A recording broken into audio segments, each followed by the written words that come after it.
Fārābī conceptualized human consciousness as the bottom-up return arc of a top-down cosmic emanation. In this view, the mind is part of a larger structural movement of the universe. Known in the Arabic tradition as the second master, following Aristotle, Fārābī explicitly sought to synthesize the fragmented worldviews of antiquity. He achieved this by taking Aristotelian hylomorphism, the physical theory that everything is composed of base matter and structural form, and merging it with a vast Neoplatonic universe of rotating celestial spheres. To understand how his model of the human soul works, we first have to build his universe from the top down, starting at the first cause and descending all the way to prime matter. Only then can we track how the human mind climbs back up. In Fārābī's system, psychology and cosmology are inextricably linked. Understanding the astrophysics of the heavens is the prerequisite for reading the mechanics of human thought. At the absolute peak of this structure sits the first existent, or first cause. It is a perfect, immaterial intellect, and its sole activity is thinking about itself. Through an automatic emanation, the first cause's self-reflection overflows, producing 9 descending nodes, the second intellects. These spheres correspond to the visible heavens, cascading from the fixed stars down to the moon. Immediately below sits a critical 10th node, the active intellect. While the active intellect remains immaterial, it acts as the immediate governor of our physical world. The heaven's circular motion churns the space beneath, generating prime matter. From this raw material emerges the final 3 principles: matter, form, and the soul. The active intellect is the engine driving everything on Earth. It hangs just out of physical reach, acting as the absolute prerequisite for human cognition. Now we hit the physical layer. Following Aristotelian hylomorphism, Fārābī defines the soul simply as the form, or the actualization, of a naturally organic body. Under the continuous influence of the celestial spheres, the 4 basic elements mix and combine. They generate progressively complex forms, first minerals, then plants, non-rational animals, and finally, rational animals.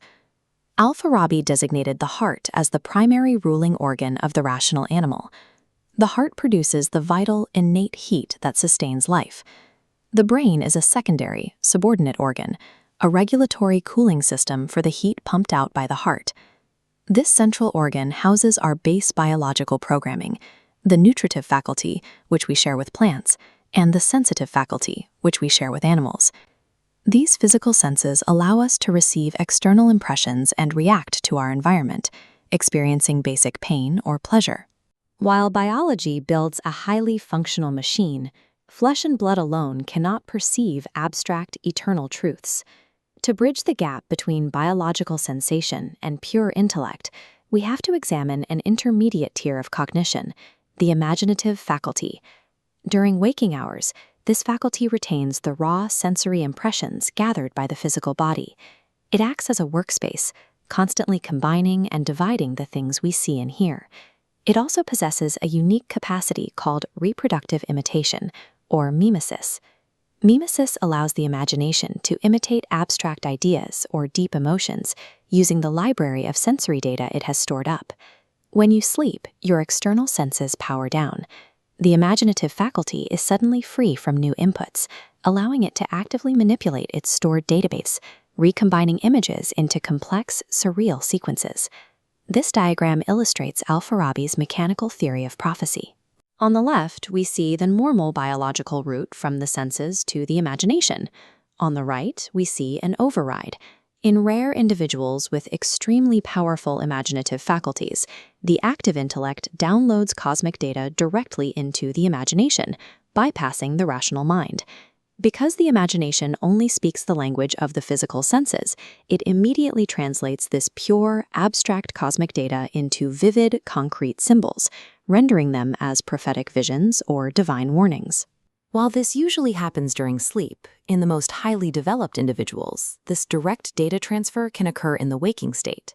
Fārābī presents prophecy as a mechanical override of human biology by the cosmos. Above the imagination sits the highest human capacity, the rational or intellective faculty. In its starting state, everyone possesses what Fārābī calls a material intellect. It is merely an innate disposition, like a completely blank piece of wax with the potential to receive abstract forms. But here we encounter a core Aristotelian problem. The material intellect is passive. It cannot pull universal concepts out of physical matter on its own. It requires an external catalyst. This diagram models the solution using Aristotle's famous analogy of light. The unlit eye represents our passive material intellect, and the obscured shape represents potential ideas. The glowing orb above is that 10th cosmic node, the active intellect. When the light hits, it does two things simultaneously. It actualizes the eye's capacity to see, and it actualizes the hidden colors of the object so they can be seen. Translating the analogy, the cosmic active intellect beams down, upgrading the passive human mind into an actual intellect. At the exact same time, it illuminates raw sensory data, transforming it into clear, abstract concepts. The consequence of this step is radical. When the actual intellect grasps a pure concept, it physically becomes that concept. The mind and the idea merge into a single identical entity. This upward climb leads to the final stage. When the human mind levels up enough to grasp eternal forms without relying on physical matter at all, it becomes the acquired intellect. We do not independently generate abstract thought. Our capacity to reason relies entirely on being illuminated by the cosmos to receive it. Once the mind reaches the status of acquired intellect, it works toward an ultimate goal. It gradually refines itself into a substance so perfect that it no longer requires the biological matter of the heart or body to exist. The human mind achieves the status of a separate celestial entity, persisting in the afterlife following the death of the body.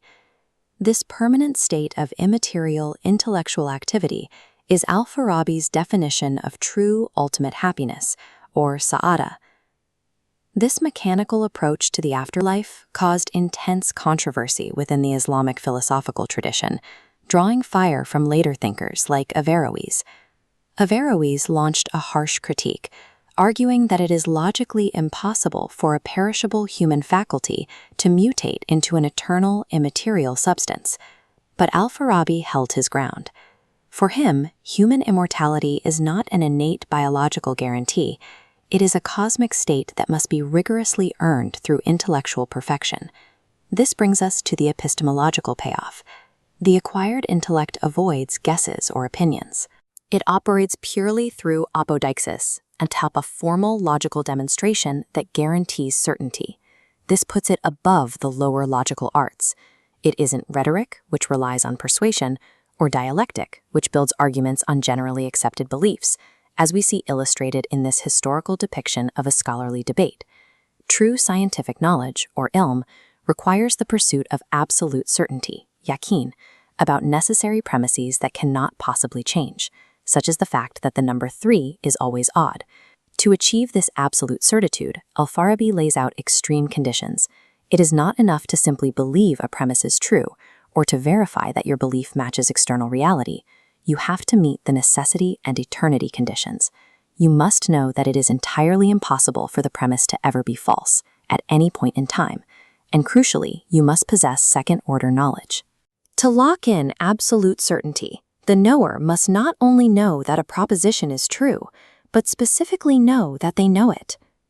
For Fārābī, flawless logical deduction and the eternal salvation of the soul are the same mechanism. To know the universe with absolute certainty is to permanently become a part of it.